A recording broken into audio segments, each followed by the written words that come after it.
Greetings. I'm Brandon Bren with the AAAS Office of Public Programs. I'm speaking today with Mr. Scott Golder from Cornell University, lead author of a science report that shows that individuals from various cultures around the world all experience the same daily variations in mood depending on the time of day and the season. Mr. Golder and his colleague, Dr. Michael Macy, used text analysis software to measure both the positive and negative affect contained in people's Twitter posts, or tweets. Mr. Golder, would you please tell us a bit more about the difference between positive affect and negative affect? Sure, and thank you for having me.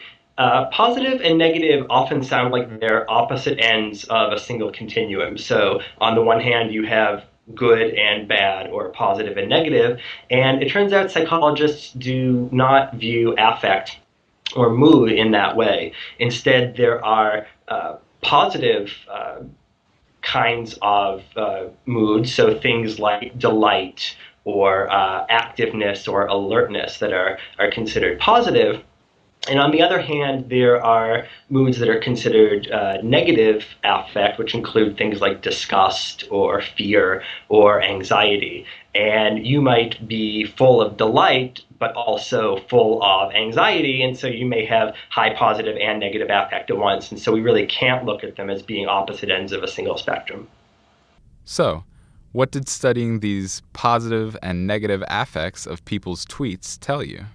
We saw that people begin the day with relatively high positive affect, and this decreases in the morning and then increases at the end of the day. And many people, lay people who I talked about this with, said, well, of course, it's because people go to work and they don't have very high positive affect at work. And it turns out that this isn't the whole story, because we saw that the shape of the rhythm is exactly the same on Saturday and Sunday when many people are not at work. And so clearly something else is playing a role here, whether it's sleep or biological rhythms, which are playing a large role in determining people's affective levels as well. Now, in addition to exploring how affect is distributed over the course of the day, or what affective rhythms look like, we're also really interested in how behaviors are distributed over the course of the day. We're launching a public website called TimeU, that's timeu.se, which will allow anyone on the internet to come visit it and punch in keywords and see what various behaviors look like over the course of the day. So you can come see that coffee, for example, peaks at about 8 a.m. or 9 a.m. Traffic, for example, peaks twice a day at the morning commute and the evening commute. So we can start to see how various behaviors are distributed in the population without actually having to ask people what they're doing at different times.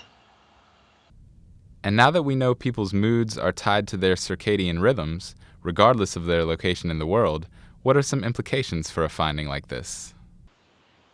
You could always survey really large numbers of people, or you could study small numbers of people really closely. But as we've done in this study, it's now becoming possible to passively observe millions of people acting in their native environments for a long time without disturbing them, without inducing what are called experimenter demand effects.